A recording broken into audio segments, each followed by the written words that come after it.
Hello दोस्तों, कैसे हो आप सब। उम्मीद करता हूँ बेहद स्वस्थ होंगे, मस्त होंगे। आज का जो हमारा वीडियो सेक्शन होगा that is called uses of chloroform and its tragic effect. Tragic effect मतलब उसके हार्मफुल इफेक्ट क्या क्या हो सकते हैं। तो आज का जो वीडियो सेक्शन होगा वो इस छोटे से नोट पे होता हुआ नजर आएगा। तो जो भी दोस्त इस वीडियो सेक्शन के माध्यम से मुझे देख पा रहे सभी दोस्तों को, भाइयों को, बहनों को, आपके अपने दोस्त भाई की तरफ से मीठी मीठी प्यार भरी राम राम, सत श्री अकाल, जय हिंद, जय भारत। उम्मीद करता हूँ आप बेहद स्वस्थ होंगे, मस्त होंगे। तो अपने वीडियो सेक्शन को शुरू करने से पहले एक छोटा सा जोक सुना देता हूँ, ध्यान से सुनना है।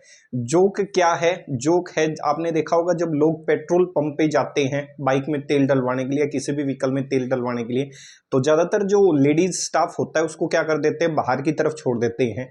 तो इस चीज के आधार पे मैंने एक छोटा सा जोक सोचा कि उन्होंने उन महिलाओं को बाहर की तरफ क्यों रखा होगा, पेट्रोल पंप पे साथ लेके क्यों नहीं गए। तो ध्यान से सुनने का। आज बाइक में पेट्रोल डलवाने गया, वहां देखा कि लोग अपनी बीवी को पेट्रोल पंप के बाहर मोटरसाइकिल से उतार रहे थे।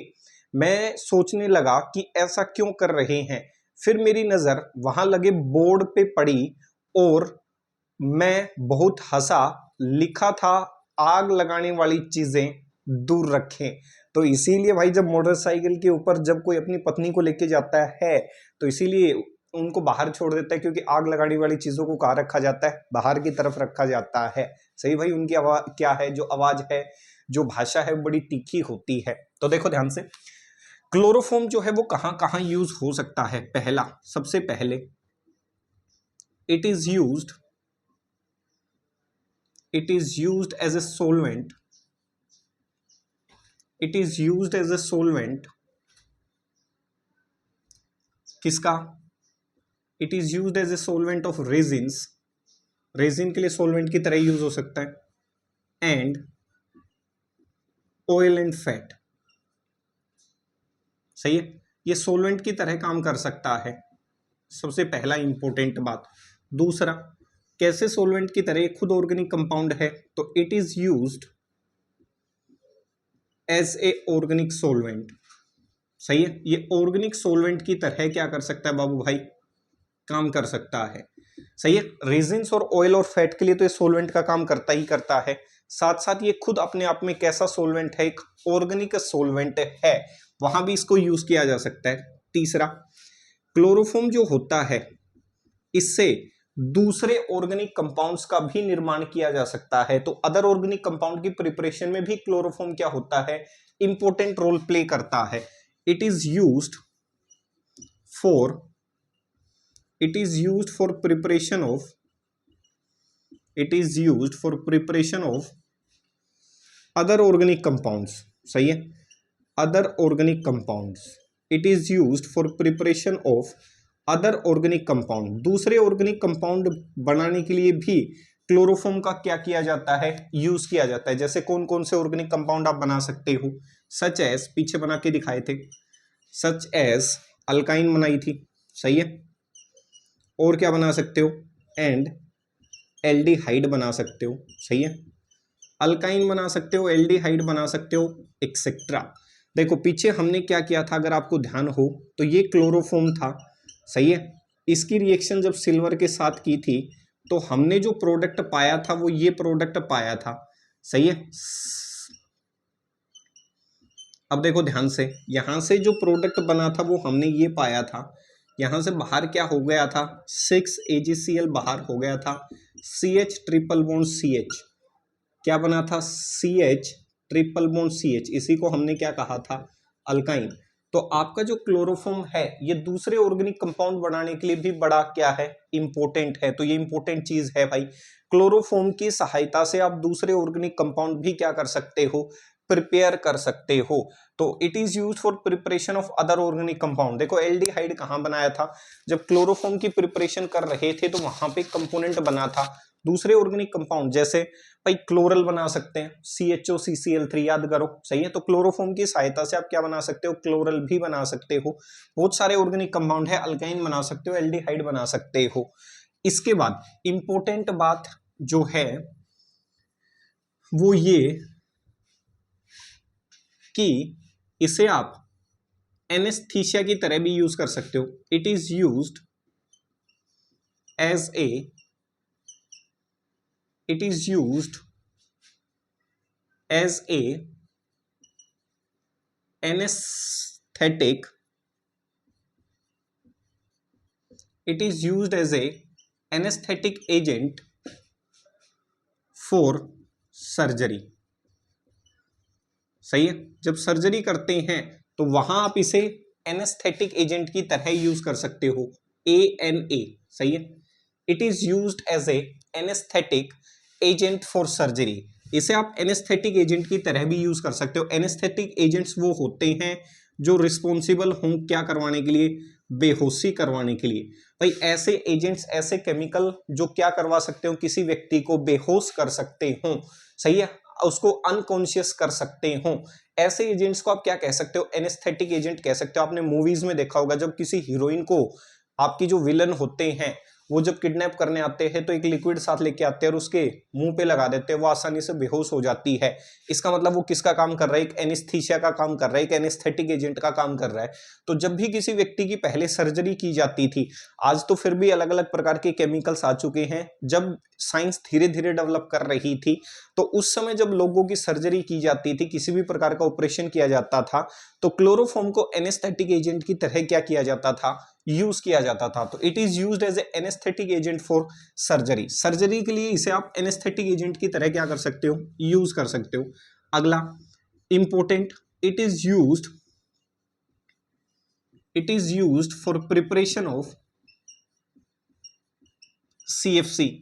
क्लोरोफॉर्म की सहायता से आप क्या बना सकते हो, CFC बना सकते हो. CFC क्या होती है आप जानते हो, क्लोरोफ्लोरोकार्बन्स. सही है, तो इससे आप क्या बना सकते हो, क्लोरोफ्लोरोकार्बन्स भी बना सकते हो.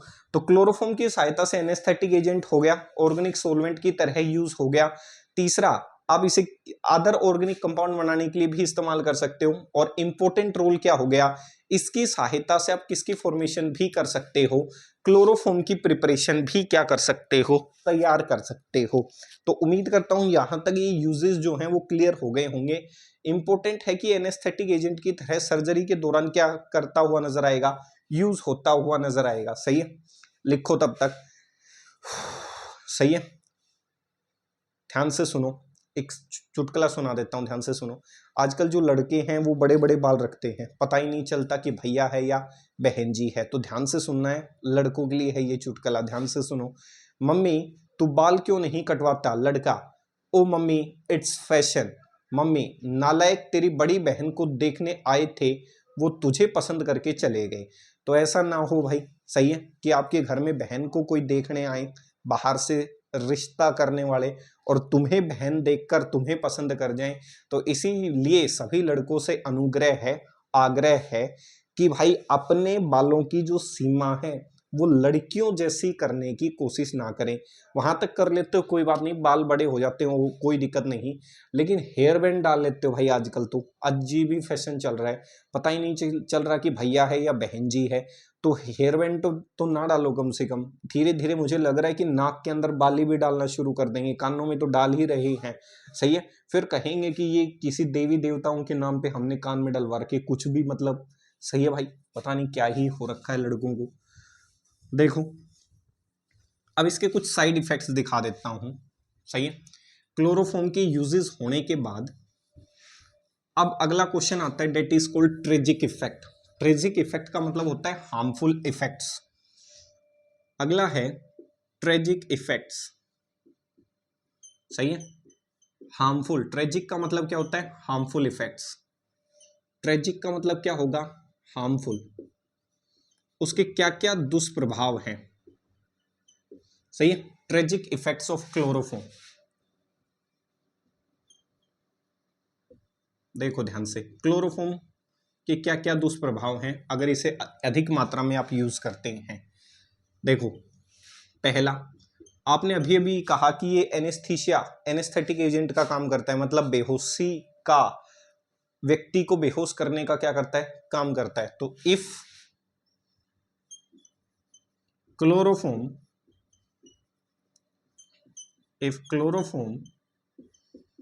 is used as a if chloroform is used as a anesthetic if chloroform is used as an anesthetic agent, then the recovery period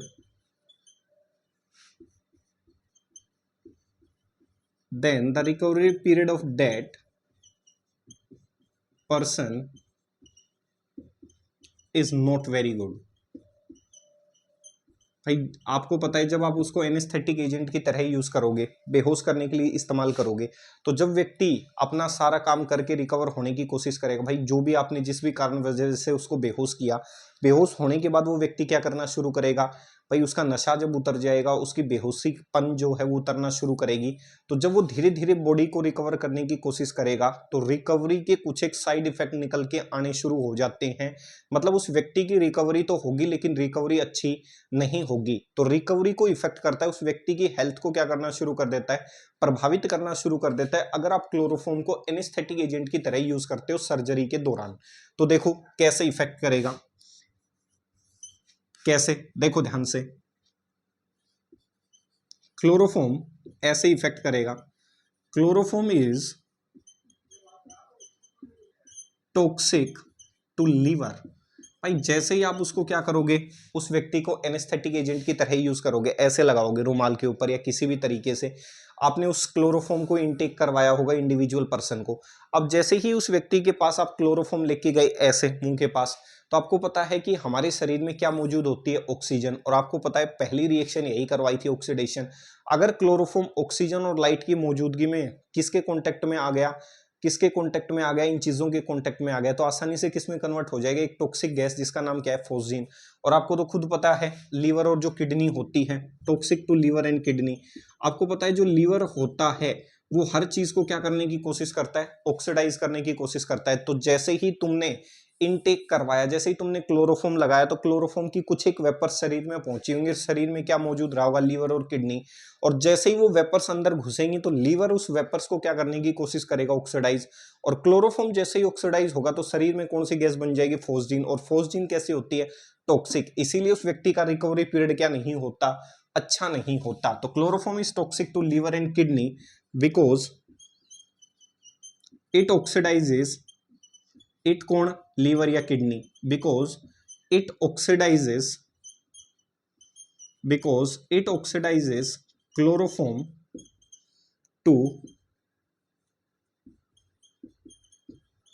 to toxic gas that is phosgene. सही है, फोस्जीन कहो या फिर carbonyl chloride कहो।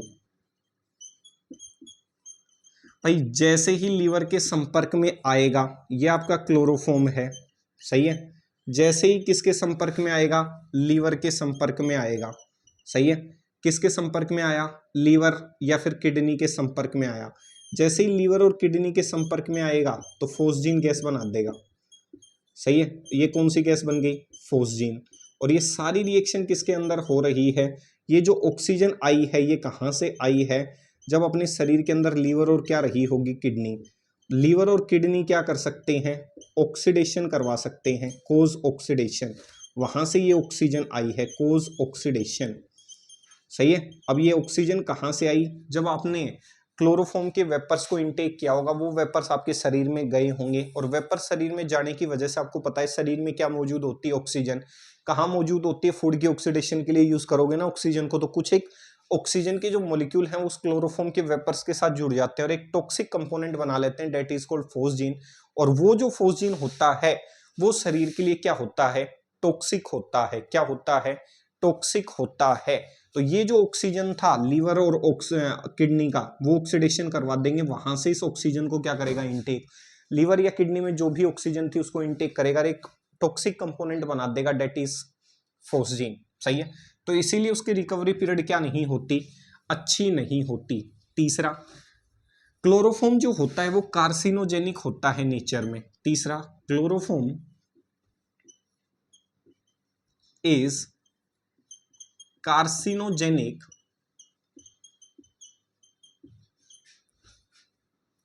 Carcinogenic क्या होते हैं, विच कोज cancer, सही है। ऐसे कंपोनेंट जो क्या करवा सकते हो, कैंसर करवा सकते हो। Chloroform is carcinogenic in nature. भाई बायो वाले इसको यूज करते हैं, कार्सिनोजेनिक। कार्सिनोजेनिक स्पीसीज वो होती है which is responsible for causing cancer. एक एजेंट होते हैं कार्सिनोजेनिक एजेंट्स, ऐसे एजेंट्स जो कार्सिनोजेन करवाने के लिए रिस्पॉन्सिबल हों, कैंसर करवाने के लिए जिम्मेवार हों। तो क्लोरोफॉर्म एक कार्सिनोजेनिक एजेंट का काम करता है जो क्या करवा सकता है, कैंसर प्रोड्यूस करवा सकता है शरीर के अंदर। तो रिकवरी पीरियड अच्छा इसलिए नहीं हुआ, क्या तो ये कैंसर प्रोड्यूस करवा सकता है संभावित, या फिर ये शरीर में लीवर या किडनी की सहायता से उन चीजों से ऑक्सीडाइज होकर किसमें कन्वर्ट हो सकता है, फोस्जीन गैस में कन्वर्ट हो सकता है, जो एक्चुअल में नेचर में कैसी है, टॉक्सिक। तो रिकवरी पीरियड अच्छा नहीं हो सकता। ज्यादा टॉक्सिक गैस अगर मान लो बन गई फोस्जीन, तो हो सकता है व्यक्ति की क्या हो जाए, मौत हो जाए। तो लीवर और किडनी तो शरीर में ऑक्सीडाइज करेंगे उस चीज को, और ऑक्सीडाइज होते ही फोस्जीन बनाएगा। सही है। चौथा चौथा जो होता है, क्लोरोफॉर्म के जो वेपर्स होते हैं, chloroform vapours, chloroform vapours are also toxic और डेंजरस फॉर कॉर्निया, जो आई में मौजूद होता है, प्रेजेंट इन आई। सही है। क्लोरोफॉर्म के जो वेपर्स होते हैं वो क्या होते हैं, टॉक्सिक होते हैं। किसके लिए, आंखों के लिए। आंखों में जो कॉर्निया मौजूद होता है उसको भी क्या कर सकते हैं, ये इफेक्ट कर सकते हैं, खराब कर सकते हैं। तो chloroform vapours are also toxic और dangerous for cornea present in eye and cause damage to eye.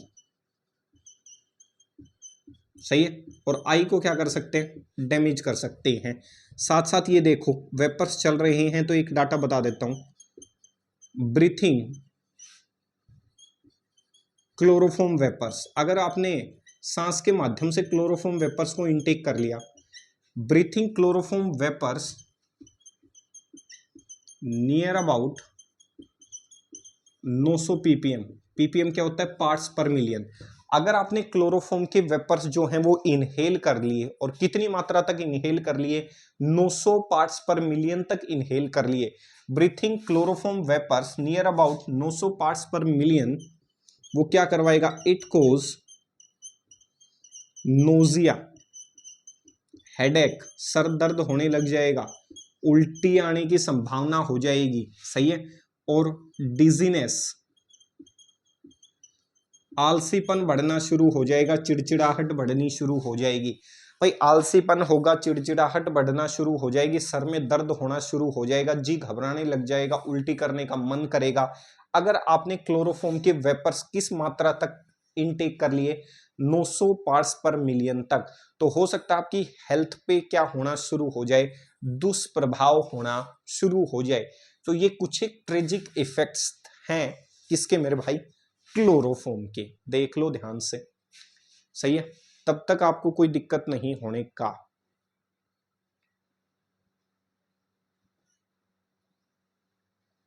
सही है।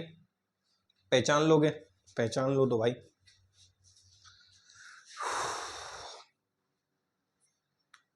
सुनो तब तक एक शायरी सुन लो। सही है। याद करोगे तो दिन से रात हो जाएगी, याद करोगे तो दिन से रात हो जाएगी, आईने को देखिए हमसे बात हो जाएगी, सिकवा ना करिए हमसे मिलने का, सिकवा ना करिए हमसे मिलने का, आंखें बंद करिए हमसे मुलाकात हो जाएगी। सही है भाई। तो जिनको मुलाकात करने की आवश्यकता है, हमसे सोच रहे मुलाकात करें, तो आंखें बंद करो, सोचो, मुलाकात अपने आप हो जाएगी। सही है। तो ये 4 लाइनें डेडिकेटेड हैं मेरे भाई। ठीक है। चले, तो भाई ये थे इसके यूजेज, और ये हैं इसके tragic effect, toxic effect, harmful effect, आप जो कहना चाहें कह सकते हैं। चले, अब क्लोरोफॉर्म लगभग कंप्लीट हो चुका है, लगभग क्या कंप्लीट हो ही चुका है। एक छोटा सा क्वेश्चन बता देता हूं कि how would you prove that given chloroform is pure और इम्प्योर इन नेचर। अलग से, हाउ टू प्रूव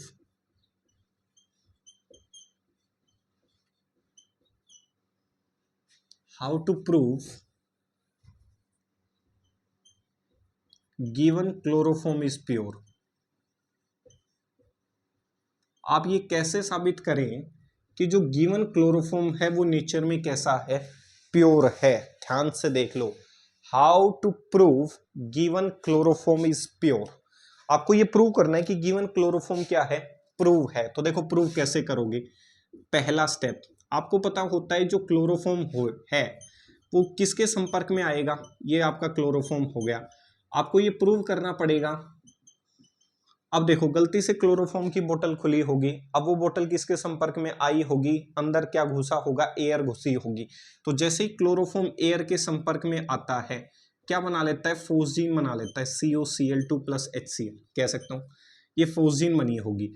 अगर किसी भी क्लोरोफॉर्म के अंदर आपको ये पता करना है कि गिवन सैंपल जो क्लोरोफॉर्म का है वो प्योर है या इम्प्योर है, तो गिवन सैंपल ऑफ क्लोरोफॉर्म को प्योर या इम्प्योर साबित करने के लिए सीधा सा काम ये है कि भाई आपका जो क्लोरोफॉर्म की बोतल है वो ऑक्सीजन के संपर्क में, वो क्लोरोफॉर्म ऑक्सीजन के संपर्क में आया होगा और उसने अपने अंदर बोतल के अंदर एक फोस्जीन गैस बनाई होगी। अब इस फोस्जीन गैस को ट्रीट करना है, किसके साथ ट्रीट करना है, इस फोस्जीन गैस को वाटर के अंदर डिसोल्व करना है। किसके अंदर डिसोल्व करना है, ये फोस्जीन गैस हो गई, इसको डिसोल्व कर दो पानी के अंदर। अब देखो क्लोरीन कितने, 2, हाइड्रोजन कितने, 2, तो 2 HCl बाहर, और कौन सी गैस बन जाएगी, CO2 गैस। सही है भाई, आपकी जो भी क्लोरोफॉर्म था वो किसके संपर्क में आया होगा, भाई बोतल में फोस्जीन बना होगा। अब आपको ये पता करना है कि जो बोतल के अंदर क्लोरोफॉर्म मौजूद है वो प्योर सैंपल है या इम्प्योर। तो बोतल के अंदर अगर आपकी ऑक्सीजन थोड़ी बहुत रही होगी तो वो फोस्जीन गैस बना लेगी। उस फोस्जीन गैस को क्या करना है, किसी भी तरीके से कलेक्ट करके वाटर के अंदर डिसोल्व कर देना है, 2 HCl और CO2 गैस बन जाएगी। तीसरा स्टेप, अब रिएक्शन में जो HCl बना है इसको सिल्वर नाइट्रेट से ट्रीट कर दो। किससे ट्रीट कर दो, सिल्वर नाइट्रेट से। सही है, अब जो भी आपकी HCl बनी है उसको सिल्वर नाइट्रेट से ट्रीट कर दो। जैसे ही इससे ट्रीट करोगे तो देखो प्रोडक्ट क्या बनेगा, AgCl। और आपको पता है AgCl के क्या बनते हैं, व्हाइट PPT बनते हैं, पानी में सोल्यूबल नहीं होता, प्लस HNO3 कह सकता हूं। तो AgCl के क्या बन जाएंगे, व्हाइट PPT बनते हुए नजर आएंगे। अब देखो प्योर या इम्प्योर का पता कैसे करोगे, उस बोतल के अंदर आपका क्लोरोफॉर्म मौजूद था, अब ये पता करना है प्योर सैंपल है या इम्प्योर। तो ऑक्सीजन के संपर्क में आया होगा, फोस्जीन बनाई, उस फोस्जीन को उठा के पानी में डाल दो, CO2 HCl बना होगा। अब जो HCl अगर उस सॉल्यूशन में बना है तो उसको सिल्वर नाइट्रेट से ट्रीट कर दो। अगर HCl सॉल्यूशन में मौजूद होगी तो उस सॉल्यूशन का रंग कैसा हो जाएगा, सफेद हो जाएगा। तो ध्यान से सुनना है, if white PPT are formed, if white PPT are formed, if white PPT are formed during a chemical reaction, during a chemical reaction, then the given sample of chloroform, then the given sample of chloroform is impure। अगर white PPT बन गए तो sample जो दे रखा है chloroform का वो nature में कैसा है, इम्प्योर। उसके अंदर कुछ ना कुछ क्या मौजूद है, इम्प्योरिटीज। तो अगर व्हाइट PPT उस सॉल्यूशन के अंदर बन जाते हैं, रिएक्शन के दौरान बन जाते हैं, तो आप कह सकते हो जो सैंपल आपको दे रखा है क्लोरोफॉर्म का वो नेचर में कैसा है, इम्प्योर है। तो इस तरीके से आप क्लोरोफॉर्म की प्योरिटी का क्या कर सकते हो, पता कर सकते हो। Test for chloroform to find out its purity और इम्प्योरिटी।